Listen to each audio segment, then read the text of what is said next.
नमस्कार दोस्तों, कैसे हैं आप सभी। आइए आज हम अहोई अष्टमी व्रत कथा जानते हैं।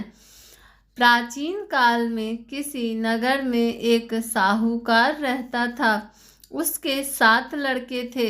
दीपावली से पहले साहूकार की स्त्री घर की लेपा पोती हेतु मिट्टी लेने खदान में गई और कुदाल से मिट्टी खोदने लगी।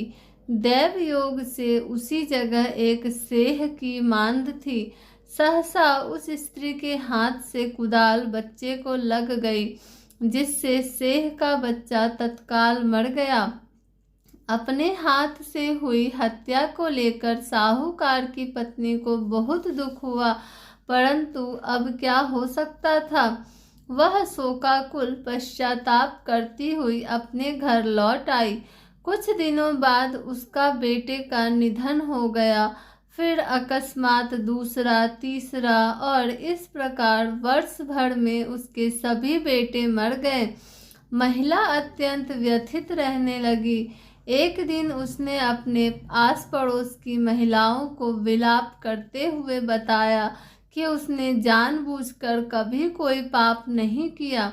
हाँ, एक बार खदान में मिट्टी खोदते हुए अनजाने में उसके हाथों एक सेह के बच्चे की हत्या अवश्य हुई है और तत्पश्चात उसके 7 बेटों की मृत्यु हो गई। यह सुनकर पास पड़ोस की वृद्ध औरतों ने साहूकार की पत्नी को दिलासा देते हुए कहा कि यह बात बताकर तुमने जो पश्चाताप किया है, उससे तुम्हारा आधा पाप नष्ट हो गया है। तुम उसी अष्टमी को भगवती माता की शरण लेकर सेह और सेह के बच्चों का चित्र बनाकर उनकी आराधना करो और क्षमा याचना करो। ईश्वर की कृपा से तुम्हारा पाप धुल जाएगा।